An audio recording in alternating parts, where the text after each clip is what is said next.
All right.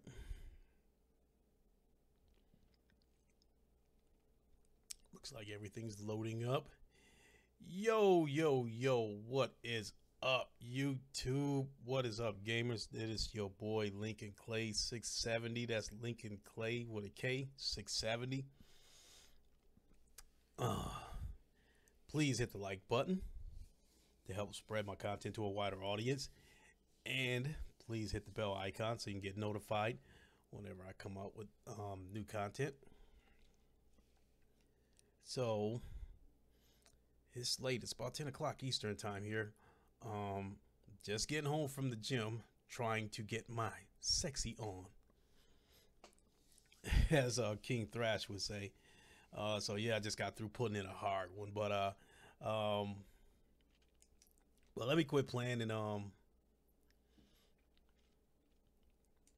get on with my regular pick. Let me take this out of here. All right, let's stretch that out so I look like the beast that I am. Okay, so as I said, I just got home from the gym. I'm multitasking right now, eating, having a protein shake, and trying to knock out a live stream tonight.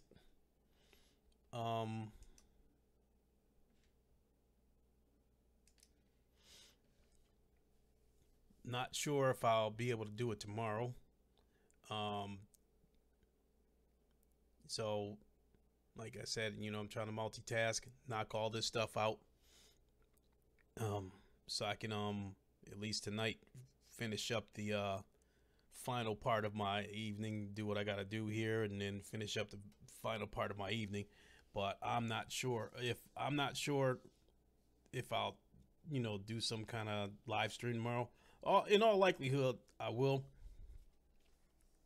but I definitely wanted to make sure I got it out of the way tonight, because I plan on being on the Round Table podcast tomorrow with King Thrash. And so if I don't get a chance to do it tomorrow, do it tonight. So, but thanks for joining me. I'm looking at the health meter, and this thing is flickering red and orange, and I just yeah, looking at my uploads, these kilobytes per second. Oh boy, they're dropping as low as 800 and jumping up as high as 1 meg. Now I got a situation with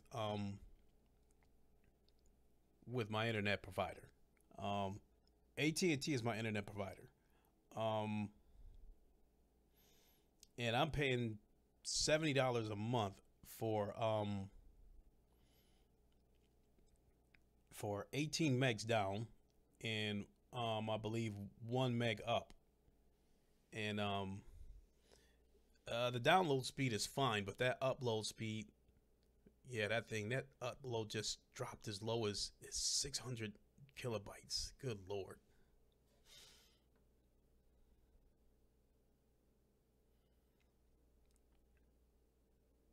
Yeah, those numbers are jumping all over the place. So I'll probably have to tinker with this encoder software, so I can maybe, I don't know if maybe I can lower the resolution or something like that, so it won't cause buffering and skips. Yeah, but that's terrible. I mean, my upload speed is dropping as low as 500 kilobytes. So anyway, about my internet connection, so that's what I'm doing. I'm paying $70 a month for my internet connection. Now Comcast appears to have a much better deal with 25 megs down. I don't know what the upload speed is. I couldn't find it when I was trying to read up on it, but it's $25 a month. Now the big problem with that is Comcast, where I live at, Comcast is the only other option. And and I hate Comcast with a passion. Out of all the companies I dislike, Comcast is number one on my list. About 10 years ago, at the previous apartment that I lived at, Comcast was my internet provider, and I signed up for their so-called triple play. They're supposed to be $99 a month, where you get internet, cable TV, and a landline. And so it's supposed to be 99 bucks a month for 1 year. So I had to pay an installation fee, and then when I started receiving my monthly bills, these bills were about $150 a month.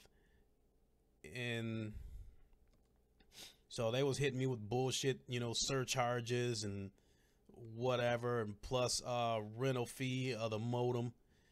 So once the promo was up, my bills were jumping up to $400. And when I was asking Comcast, why the hell do I owe that much, they would feed me a line of shit saying that we bill 1 month ahead, so that's what the actual bill is. That's what you actually owe, blah, blah, blah. So I'm paying $400 a month. And so one day, all my shit got turned off. Everything. So I called Comcast and was like, why did my shit get turned off? And they said, well, you owe, I don't know, like $250. And I'm like, wait a minute, I just paid y'all $400 and something a couple of weeks ago. How the fuck do I owe $200 and something already, to the point where it got me turned off? And, and they was like, well, you owe it, blah, blah, blah. I said, okay, well, look, is that what it's going to take to turn it back on? They said, yes. I paid the $250.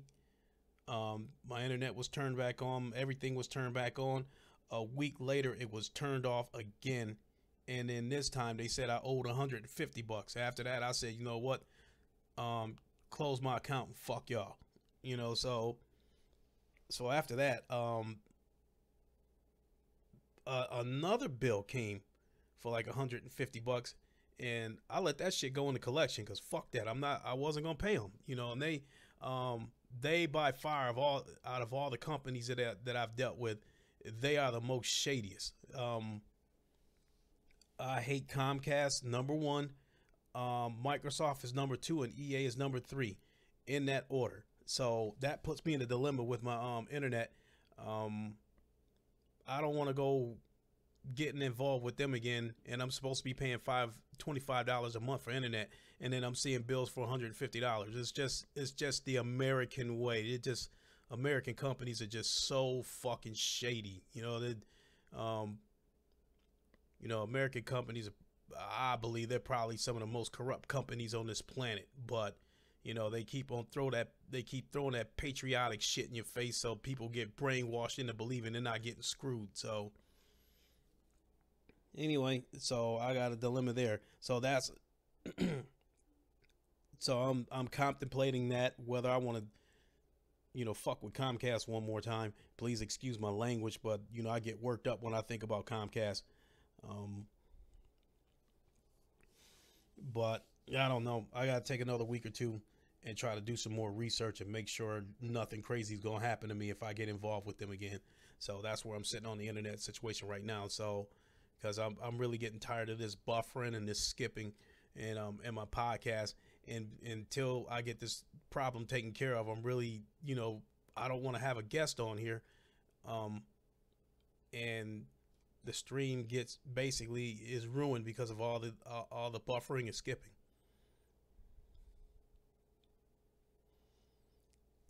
So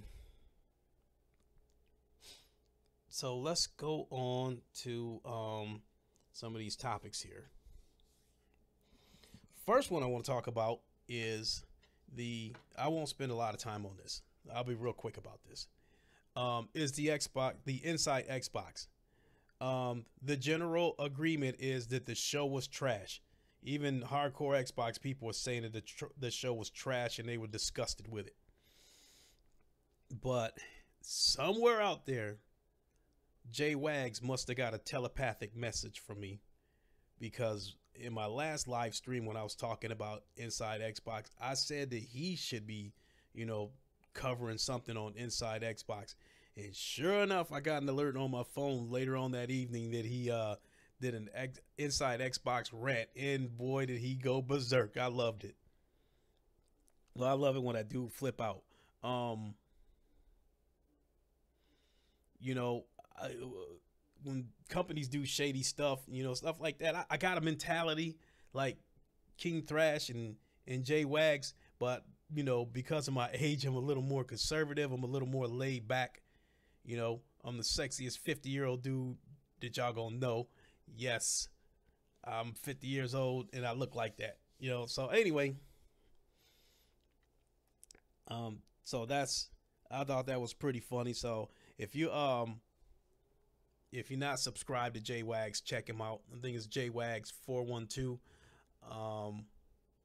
And the J Wags is all capital letters. Check it out. He got some funny rant videos. He's pretty creative with his videos. And so now let's get on to one of the subjects, in the headline. And that is crossplay.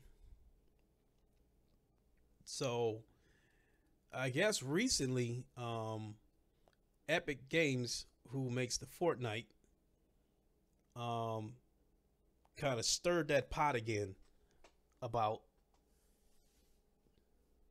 about crossplay. And I guess they tweeted out that something to the effect that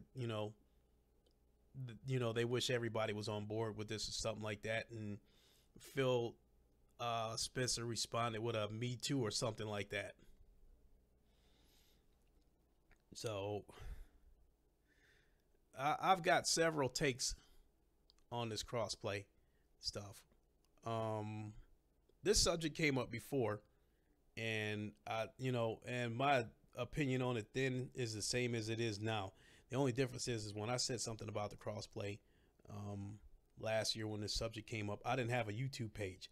So I was venting a lot of my frustrations with the gaming industry on a gaming group that I was part of on Facebook.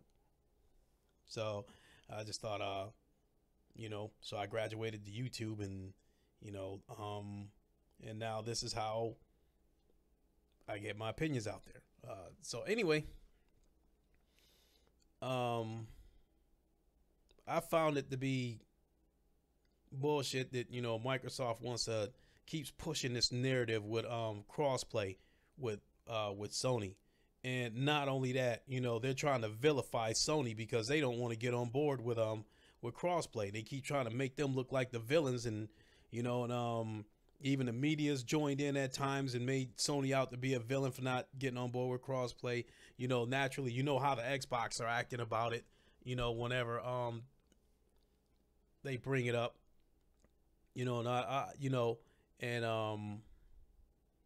From what I'm seeing about this crossplay, I guess everybody's on board, with some of these games. Everybody's on board. PC, Switch, Xbox. I guess everybody's on board except Sony.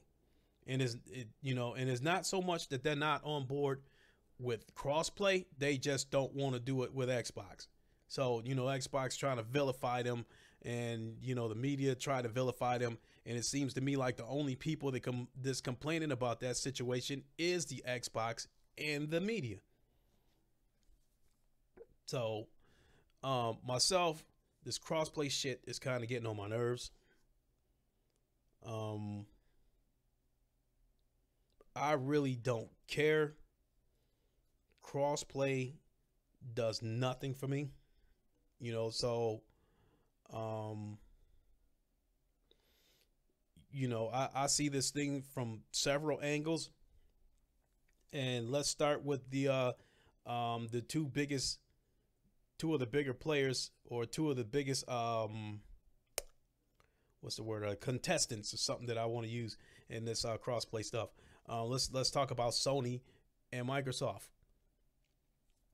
and their respective angles in this crossplay thing. First of all, during the 360 PS3 generation, Sony was interested in crossplay, but Microsoft wasn't, naturally, because they were winning at the time. So, I understand that they didn't want to do crossplay. Now you fast forward to the present, and the shoe's on the other foot. Now they want to do cross play. But the big difference is that when Microsoft didn't want to do crossplay, Sony didn't jump out there and do a smear campaign, and you don't see them making articles making Xbox out to be the bad guy because they didn't want to do crossplay, and you didn't see the media vilifying Microsoft for it. But now here we are. The roles are reversed, and Microsoft is spearheading the smear campaign, making Sony out to be the villains, and the media's helping them out. Now, to put this in a personal perspective, the 360 was that super hot girl, that you wanted to date at your high school, most popular chick, in the high school, super hot, got guys slobbering all over, and the PS3, which might have been a little bit of a geek at the time, if you want to put it in those terms, wanted to go out with that super hot chick, and and the chick didn't even know he existed, not interested in him. Now you fast forward to the day, and now the PlayStation has become a stud, and that super hot chick, now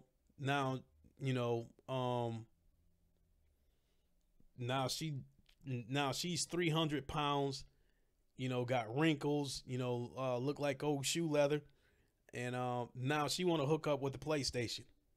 If I'm the PlayStation, nah, I don't want no parts of it. You didn't want me then, I don't want you now. So with that being said, I am absolutely fine with Sony not wanting any parts of that. And it's not just on a personal level.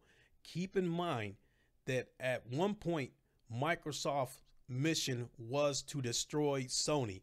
And I know they still got that in the back of their mind. And with that being said, I do not trust Microsoft. And if I was Sony, I would not trust Microsoft either. I mean, first of all, you do the crossplay, you helping them. You're not helping yourself. And not only that, in my opinion, you might, I'm not,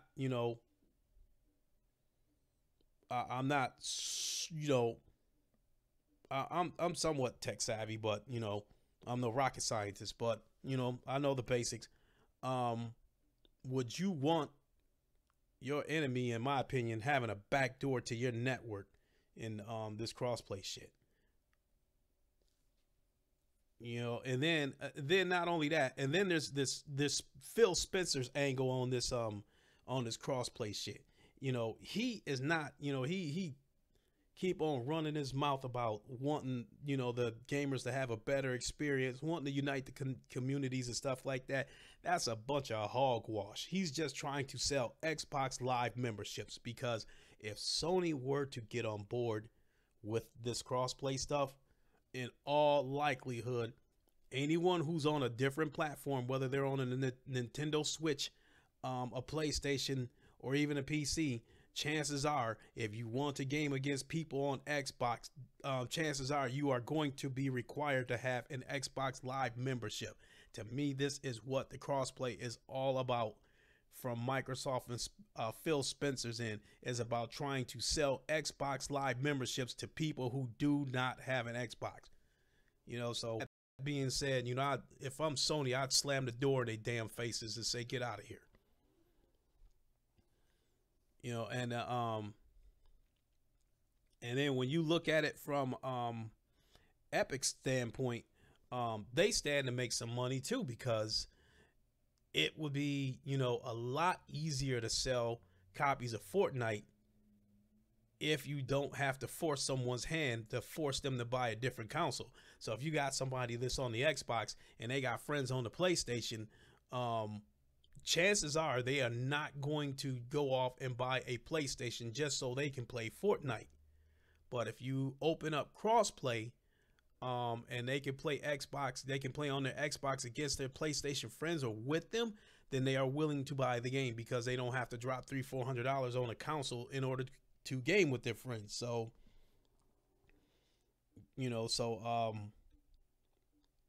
Epic has their motives in this too, because they would stand to make some money too. So like I said, it'd be a lot easier for them to, sell this game if you don't have to force a person to buy a console in order to play with their friends on a specific platform. So, so again, they can stop with the bullshit too, acting like they want to give gamers a better experience. They trying to get some money out of this too.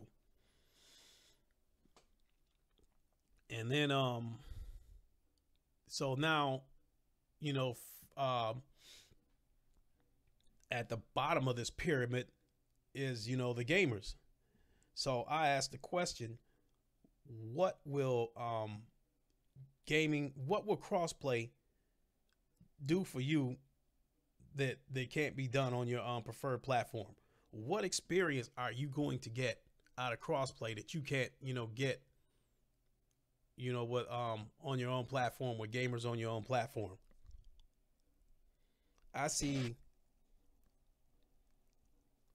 no benefit. To me, I don't really see benefit for the gamers. Not really. Basically all that's gonna happen is if you got casual gamers playing Fortnite and they're, using a voice chat, the question is gonna be, okay, what platform are you on? Oh, I'm on the PlayStation. Oh, I'm on the Xbox. I'm on the Switch. Oh, okay. And then that's gonna be the end of it. The experience isn't going to change. And it's like, why do you need to play against somebody on a different platform? Why is that such a high priority? To the point where, people act like they try to, grab pitchforks and torches against Sony about this. So what is it, about crossplay that you almost gonna die without it? I don't get that. I don't need the game. I'm on the PlayStation. I don't need the game against people on the Xbox. I don't need the game against people on the Switch. And I would, and they, to me, should have that same mentality. I mean, if the Nintendo Switch sold, we're guessing around 15 million units. If Fortnite is on the Nintendo Switch and there's 15 million Switches out there, and you can't find somebody to game with on the Nintendo Switch, you have a problem. If you have a Xbox, which is roughly about 35 million units out there, and you want to play Fortnite on your Xbox, if you can't find somebody to play with on the Xbox with 35 million units out there, you have a problem. There are almost 80 million PlayStations out there. You want to play Fortnite on the PlayStation and you can't find anybody to play against or with on the PlayStation, you have a problem. What is crossing all these platforms going to do for me? Absolutely nothing. First of all, I don't even, unless I'm gaming with my friends, I don't even talk to people when I game anymore. The toxicity and the racism has gotten so bad with online gaming that I don't even talk to people unless it's somebody I know. Even team-based games where it would help to communicate, I don't talk. I think the only exception to the rule where I talk to people, looks like we had a buffer. The only game where I talk to people is Star Trek Bridge Crew on the PlayStation VR. Because that game, communication is everything. Captain gives the orders. The crew basically receives the orders and acknowledge the captain that they received the orders and they are carrying those orders out. So other than that, that's the only game where I talk to people. So I don't see any point. So crossplay does nothing for me. I'm on the PlayStation playing Fortnite and ask somebody, what platform are you playing on? What console are you playing on? And they say Xbox. Oh, okay. And then we go right on playing. What did that just do for you? Nothing. Now, one time, the when this first subject first came up about the um, crossplay, I saw a video on YouTube that had to be a Microsoft sponsored video. Um, he had this guy in this soft voice, you know, like he's trying to put people in the mood or something like that, and he's talking about why we need crossplay and all this shit, and he's talking about, think of it, a world where you can play against people on different platforms, where the winner has bragging rights. Get the fuck out of here. You know, excuse my language again, but get out of here with that crap. Um, you know, to me, um, all one of the pitfalls I see about crossplay is it's just going to be another iteration of the console wars. Believe it or not, here's what would happen. You know how the toxic Xbox fanboys can get. They're pretty toxic. The PlayStation, um, the toxic PlayStation fanboys can be pretty bad too. But I think the Xbox ones are worse when it comes to toxicity. Um, so basically, what would happen is if you were to have toxic fanboys from both platforms happen, they just happen to run into each other on Fortnite, is going to be some nasty words exchanged. And then I see Epic Games being the instigator of all this stuff, because if Sony were to get on board with crossplay, what I see Epic doing is that they would gather all the information, all the data, and then they would probably do something where they have a section on the Fortnite main screen where they show what platform is winning the most games. So if the Xbox platform is winning 75% of those matches, the trash talking is going to start, and it's just going to be, like I said, it's just going to be another variation of the console wars, because there's just some people that just have not let go of this generation. They are fighting to the last breath, so they desperate to get any kind of win. So I you know I can see some toxicity coming from crossplay. Yeah, and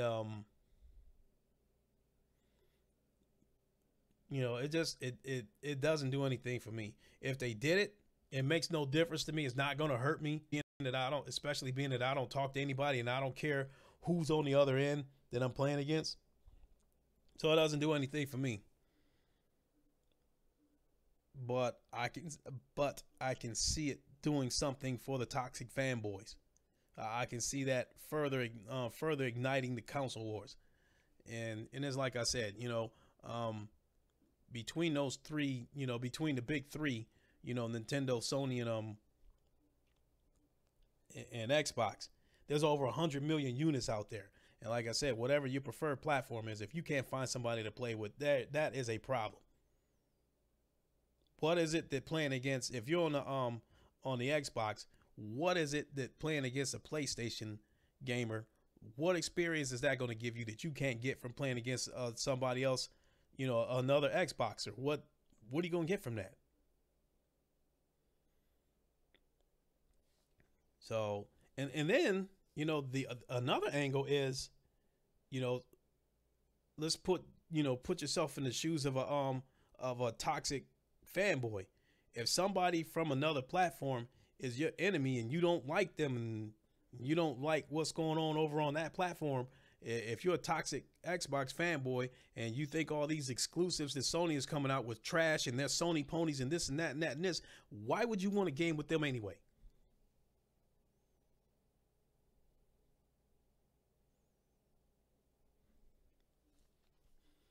So that,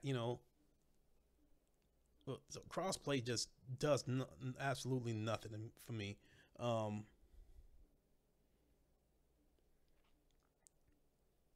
This, to me, Microsoft is just trying some corporate hypnosis and keep trying to push that narrative and push that narrative and push that narrative, you know, almost like hearing a garbage song on a radio. You hear a song on a radio that you absolutely hate, but they keep playing that song 13 times a day. And after a while, you start to brainwash yourself into believing that you like it. That's what Microsoft is trying to do to the community. You know, trying to push that narrative. That's what Epic Games is trying to do. They're trying to push that narrative and trying to hypnotize people into believing that they need crossplay in their life. They don't. So, damn, it's 10:30 already. So I spent a lot of time on that subject, but so let me get on over to the other subject. And this is the big one. So apparently more PS5 rumors started up. And not only that, some documents were leaked outlining the PS5's launch price, specs, and release. And you know, the specs is, you know, everybody pretty much believes that the PS5 is going to be, power wise, is going to be somewhere between 8 and 10 teraflops. You know, I've gone over that before. I'm not going to, you know, get into that again. So it's a safe bet that whatever they do, it's going to be significantly more powerful than the Xbox One X. And I guess apparently there's supposed to be two versions at launch, a PS5 and a PS5 Pro. This is one of the things that I'm not too crazy about, is the possible price launches. And I guess for the PS5, they're talking about $450 to $500 for that console, you know, for that launch. And they're talking up to $600. I guess between $550 and $600 for a PS5 Pro. That part I am not too crazy about. Hell, I think they might have even said, you know, I think it might have even said $650 for the PS5 Pro.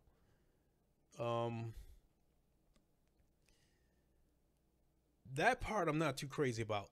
And I guess there's going to be another VR coming out. And I guess they're going to call that the PSVR Pro. And I guess games are targeted to run at 120 frames a second.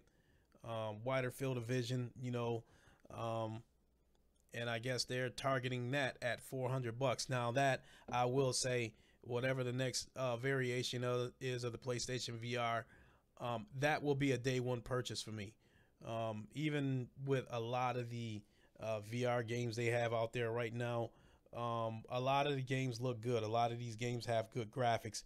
But once it comes through the VR headset,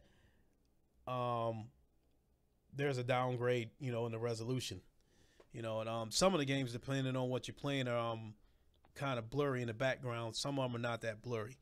So I would imagine that, you know, the next version of the PlayStation VR is going to be much more better in terms of resolution and clarity. So whatever they come up with, I would definitely purchase that. So $400, a $400 price point for the PSVR Pro, I would not have a problem with that.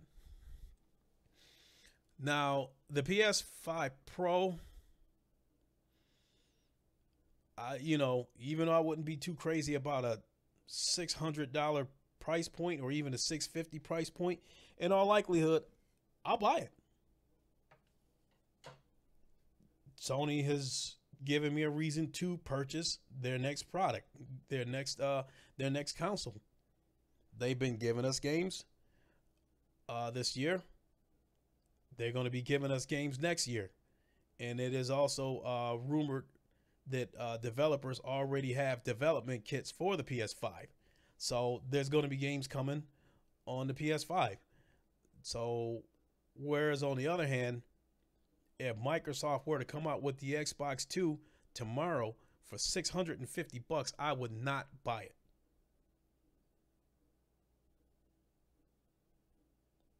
Um, you know, a double A game and two indie games is not, it just, you know, and you and God, going back to that inside Xbox stuff, you hyping up, you putting on this big, you putting on this big 3-ring circus for a damn, indie game with this Sea of Thieves shit. Um, that kind of crap. No, there's no way I'd buy an Xbox 2 if it came out tomorrow. Um, they would have to, you know what? When the 360 came out, not all of them were, they weren't PlayStation, they weren't, Xbox exclusives, but no less, I think when the 360 launched, it launched with about 20 games. And there was about 5 of them that I wanted, but I think, when I bought my 360, I think I bought Perfect Dark Zero, Project Gotham, Project Gotham, and whatever the 2K game that was, the NBA 2K, whatever that was at that year, because that was a port, but but I bought that too. So that's my point. If the Xbox 2 were to come out with 20 games like that, and they can't be this indie bullshit, none of this Super Lucky's Tale shit, I would consider buying it. But right now, based on what I'm seeing, no. So that, so another thing that stood out about this, these leaked documents, is that Sony is looking to launch. What the hell was that?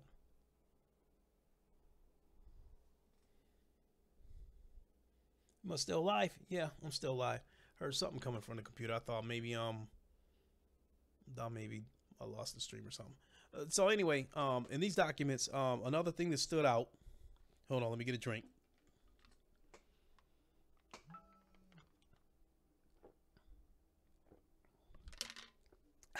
If you hear the gulps, I apologize. I'm thirsty. I mean, I went in and put in a hard workout. I am super thirsty.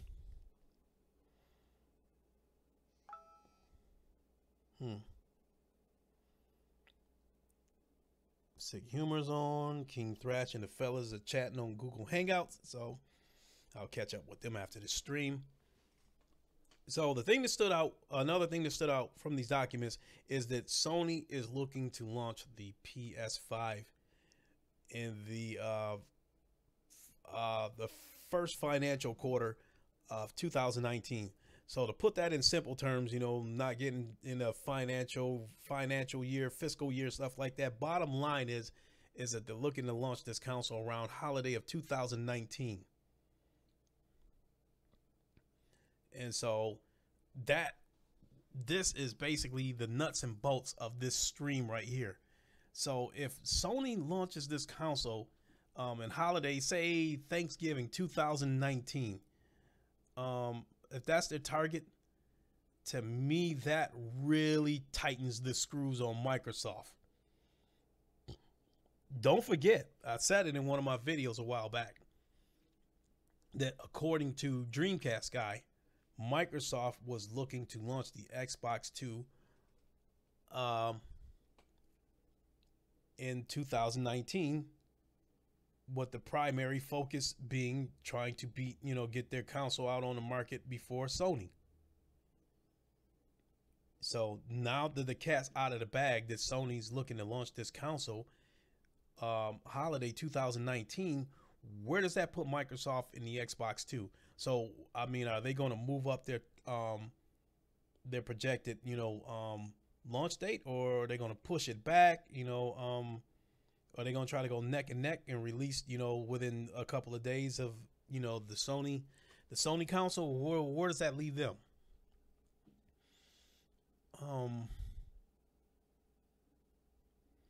And then the other thing is,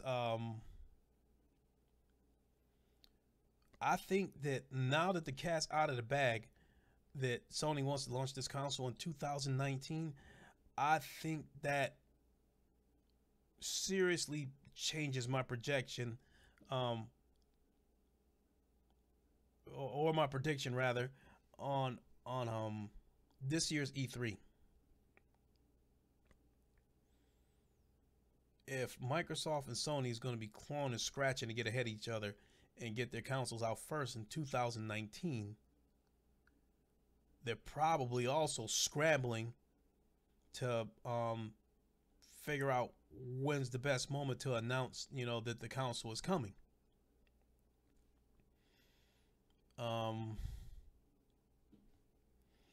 So with that being said, I think it's very well possible that Sony and or Microsoft could, throw a little tidbit, drop a little hint on their next console at E3. And now Microsoft is no stranger to launching consoles that are not ready because they are trying to get ahead of the competition. So that makes this so a 2019 holiday launch of the PS5 makes this a very interesting scenario because now that makes me wonder that whenever Microsoft plans on launching the Xbox 2, the question is, will it be ready? At the end of the day, I think it doesn't matter because they're going to run it out there anyway. That's just what they do. That's just how Microsoft operates. You think I'm lying? Look no further than their operating system. Look no further than their Windows operating system. Every version of Windows that they launch comes out broken, and it has to be fixed over time with updates and patch after patch after patch. Here, if the Xbox 2 is not ready, they will do the same thing. It happened with the Xbox One. That console was geared to be a DRM machine, but the negative response because of it, and when they were forced to pull that DRM from the Xbox One, to me, it caused the console to not function right. There was so many problems with that console when it first launched. Party chats crashing, Twitch not being up and running, games freezing. I think them removing that DRM, and I think it caused the console to react for something it wasn't prepared for, and they had to spend the next couple of years putting out patch after patch after patch to try to stabilize this console. Given Microsoft's history, because to me they are not about delivering the best experience to the gamers. They are about trying to get out. They are about two things. They are about trying to get out first in front of Sony, because they seem to think that the best way to beat Sony is to get out there first rather than put out a good console.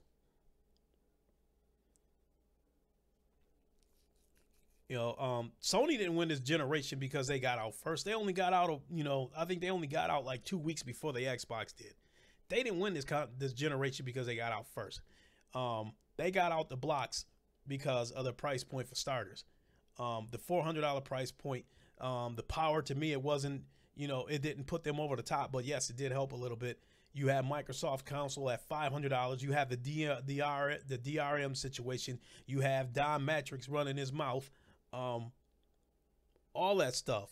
It was a combination of what Sony did right and what Microsoft did wrong as to why Sony got out of that generation, got out the blocks first. And now you have the current situation that everybody knows about, is they getting their asses kicked because they have no games.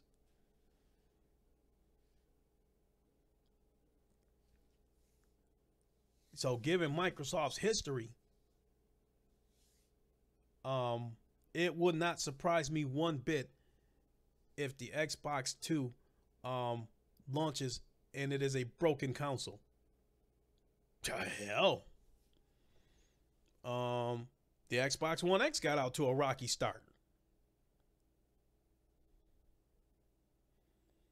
I mean, at least with the red rings of death on the 360, that was consistent. Whereas, you know, that was a consistent malfunction. Whereas the Xbox One X, there was all kinds of things going on with that console. And, you know, they were just shutting off for some unexplained reason. And then you got Microsoft coming out with all these different solutions and suggestions. And then even blaming the consumer, you know, saying that they, you know, plugging their Xbox ups into circuit breakers and stuff like that. Just typical Microsoft shit, you know, just damage control and shifting the blame. They did that with the 360 when those red rings first popped out and the 360s were scratching game discs. Microsoft started out blaming the consumers, but then when they faced all that backlash and everybody threatened to buy PS3s, that's when they was like, okay, we'll fix them, you know, drop them in a box and mail them back to us. You know, just typical Microsoft shit. So with that being said, I don't, you know, as a consumer, I do plan on buying whatever Sony comes out with day one. You know, they're no perfect angels, but they're doing a better job of delivering a product to the consumer than Microsoft is. I've said it before. The PlayStation gamers, you know, they're getting games.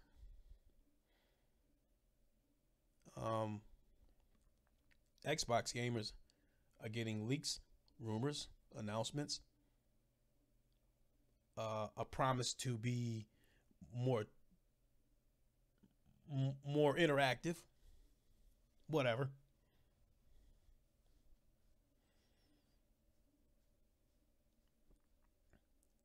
So no, both of those. If both of those consoles were to release tomorrow, the PlayStation would sell because there is an announcement from Sony that they are committed and they're doubling down on the first party games. It's what they're doing now, so you have every reason to believe them. If the Xbox 2 were to sell, it is going to sell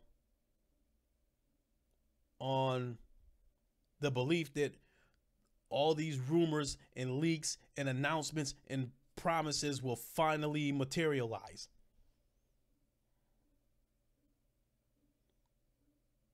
You buy the Xbox 2 that launches tomorrow, you buying it out of good faith.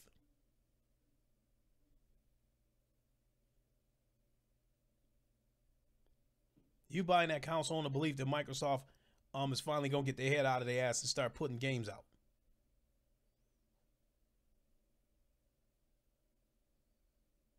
You buying it off hope.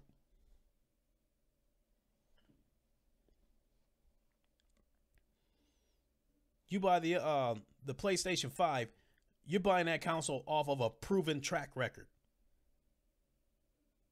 They've delivered games.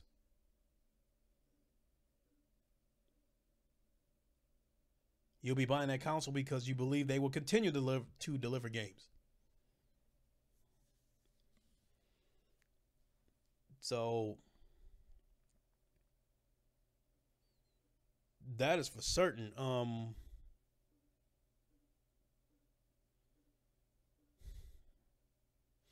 I've already got a, you know, I'm already getting my roadmap together. Because I'm figuring, you know, the PSVR Pro as well as the PS5 Pro looks like this, you know, is going to cost me roughly $1,000. I'll buy it.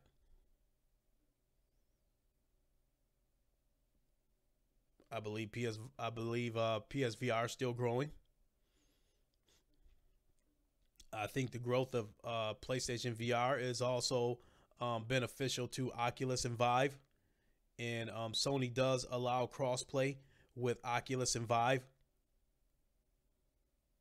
I think with the next iteration of the PlayStation VR, um, along with these um, the controllers that I've saw the patent for, the new controllers that they plan on coming out with, I believe that that's going to be the complete experience. So unfortunately, these controllers that Sony's probably working on, I don't think we're going to see them this generation. I don't think we're going to see them until the PS5 comes out. But I'm still a believer in VR. I believe it's still going to grow. Um, over the last couple of years, Oculus has lowered their prices too. Um, so I don't think the PlayStation VR is still going to be the leader in VR. But, short story long, um, I think the future of VR looks great. I plan on getting a PlayStation VR Pro, whatever iteration it is when it comes out. That will be a day one purchase for me. The PS5 Pro. Um,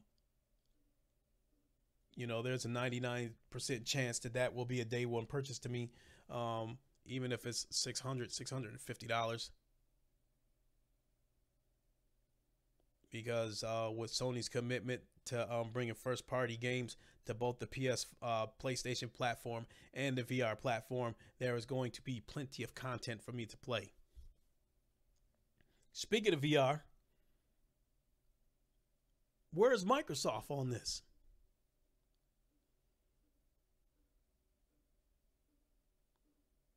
You remember in last year's E3, Microsoft promised high fidelity VR.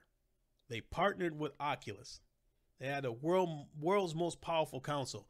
And that was actually one of the things that I was looking forward to on the Xbox One X. That would probably have been my reason to buy an Xbox One X had they followed through with the VR. Oculus and Vive are definitely the better headsets in terms of resolution and clarity. And then if you got a console, they can push that, then the games probably would have looked a little bit better over there. So that would have been a purchase for me had they followed through with it. But they didn't. It just dropped off the planet. They haven't said anything about it anymore. And I'm wondering why nobody's questioning them. Why nobody's questioning them about it.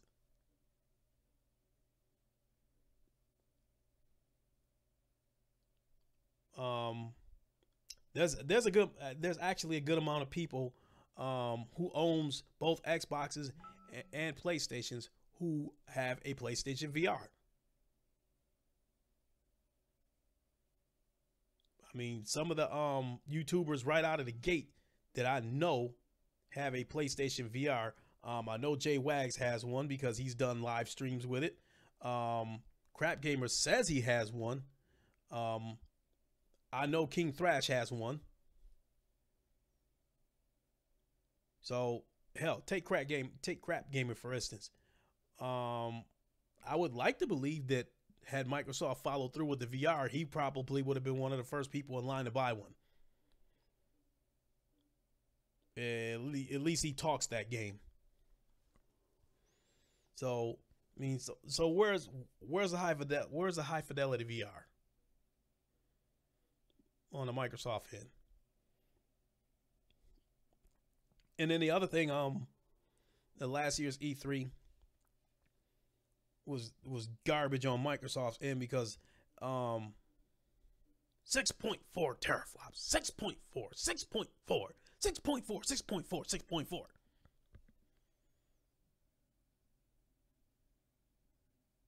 It's super Lucky's Tales.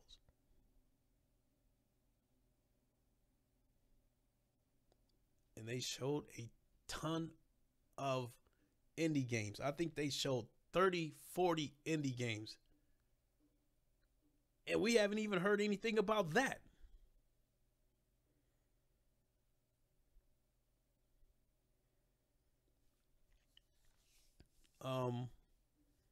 Well, based on what's happening right now, no, the Xbox 2 is not a day one purchase for me. It may not even be a purchase at all. Now, I'm not gonna lie. When the hype was building up for the Xbox One X, I was curious about the console. I was curious about buying it. Like I said, because of the VR, I actually wanted to buy it. But when the console, as it got closer to launch, and there was no word of VR, and then comparisons was slowly starting to come out, and you couldn't really see any difference. I wasn't seeing any reason to buy this console. My son wanted it. I kept my promise to him, and I got him the console. And I benefited from it because I was able to do comparisons. It wasn't some professional digital foundry shit. I had a TV in one room, and with a PlayStation Pro on it, and the Xbox on another in the next room, and I'm running back and forth between these rooms.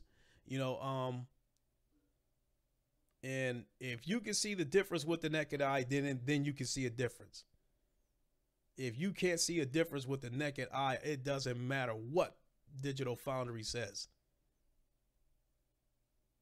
How many people got Digital Foundry equipment in their home and gonna hook that shit up to their consoles so they can magnify something 500 times?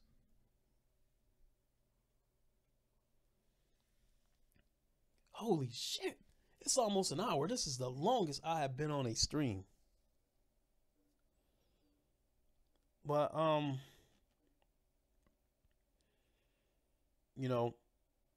talked a lot about why I'm gonna buy one console and not the other. Sorry if it sounds negative. Sounds like I'm bashing them. Sorry, it is what it is. I've said it before. Sony is delivering games. Microsoft is delivering rumors and leaks.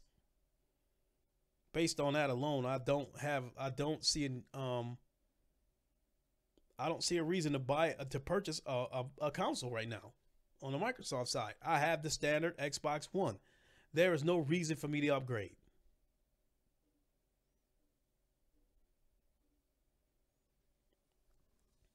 So, but getting back to this foot race for 2019, because that's what it's going to be now. It's going to be a foot race for 2019 because the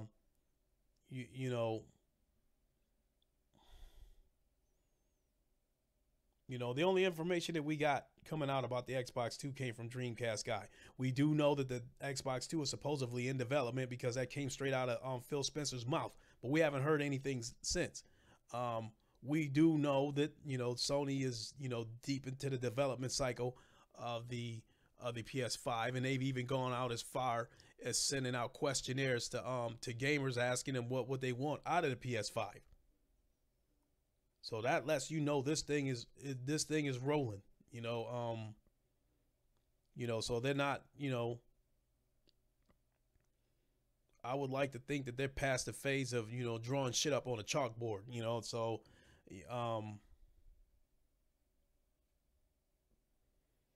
I would like to think they're in the phase of manufacturing parts. So, but we don't know anything about the Microsoft end except for what Dreamcast guy leaked out or rumored. So, but in any case, based on those rumors, it looks like both of them are going to target 2019. So that's going to turn this thing into a foot race. Who's going to launch? Who's going to launch the console first? Which console is going to launch with the most bugs when it first hit the market? Which console is going to have the most bricks? How many PS5s are going to catch the blue light of death or whatever? How many Xbox 2s are just going to flat out, just brick? How many of them are going to just flat out, black out and not work? How many Xbox 2s are going to have a black screen but you're still getting sound? I mean, all that stuff became all the more interesting now that we believe that both both companies are looking to launch their consoles in 2019. And so, now, to use the words of Denzel Washington, this shit is chess, not checkers. So, I'm sure both companies are in secret meetings planning their next move. So, what do y'all think? Do you think either Sony or Microsoft will drop some kind of hint at E3 that the next console is coming? Um, that puts an interesting twist. Uh, you know, I would like to think that if both of them are looking to get their consoles out in 2019, they may not necessarily have to do it at E3, but I do believe at some point this year they are going to have to make some kind of announcement. Um, Truthfully, Sony more so than Microsoft, because if they plan on selling a PlayStation Pro at $600, they are going to need to get the word out soon because not a lot of people can just walk up and drop $600. And in my case, it would be $1,000 since I plan on buying the PSVR Pro. And I would need some time to get that money together.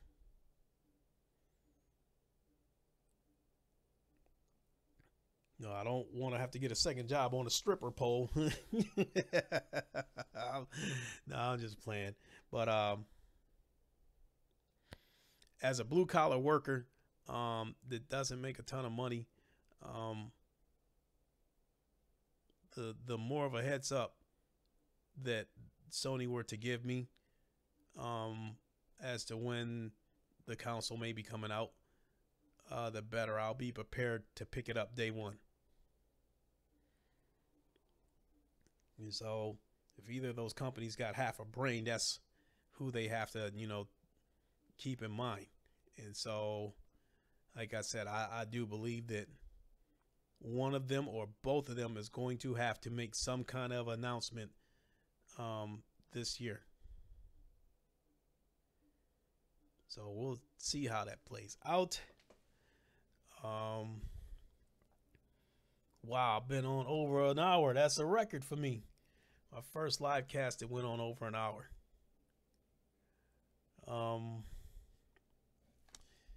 Just a minute. Let me check something. If it turns out to be some buffering, please excuse me.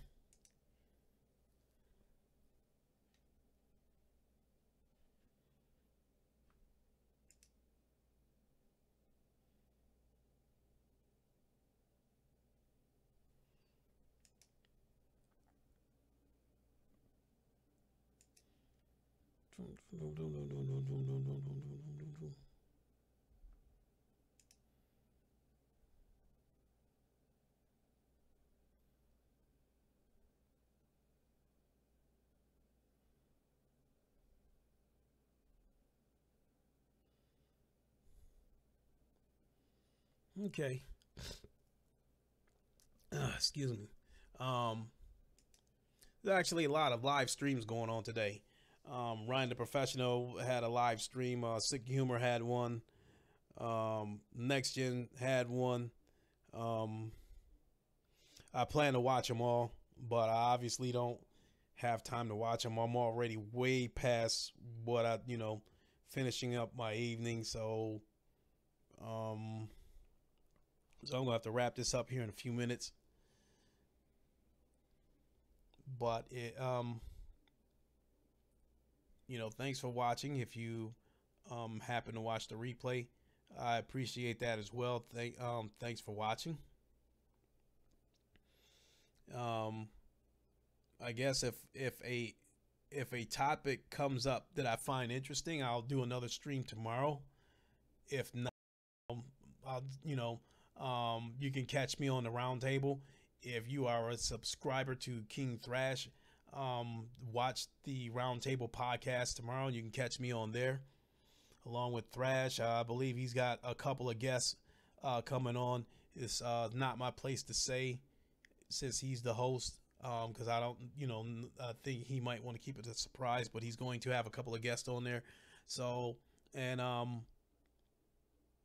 definitely the PS5 rumors and the inside Xbox is going to be the hot topic. So definitely tune into the round table tomorrow, because when you got 5 or 6 guys in there with all with different views and stuff like that, it is going to make for a very interesting debate. So I mean, you will already know my stance on it, because I pretty much gave my stance on both of those situations tonight. But you can still catch it on the round table, and get my perspective along with everybody else's in there. And so with that being said, I think it's time to go ahead and close shop. Thanks for watching. Again, if you catch the replay, I appreciate you watching the replay. Go ahead and smash that like button. Help spread the content out to a wider audience. I would really appreciate it. Make sure you hit the bell icon so you can stay notified when I put out content. I would appreciate that as well. And so I think it's time to go ahead and go on into the final part of my night and call it a night. Thanks for watching, everybody. This is your boy Lincoln Clay. I will holler at y'all tomorrow in one form or another. Y'all have a good night, and I'll catch y'all later. This is your boy Lincoln Clay. I am out.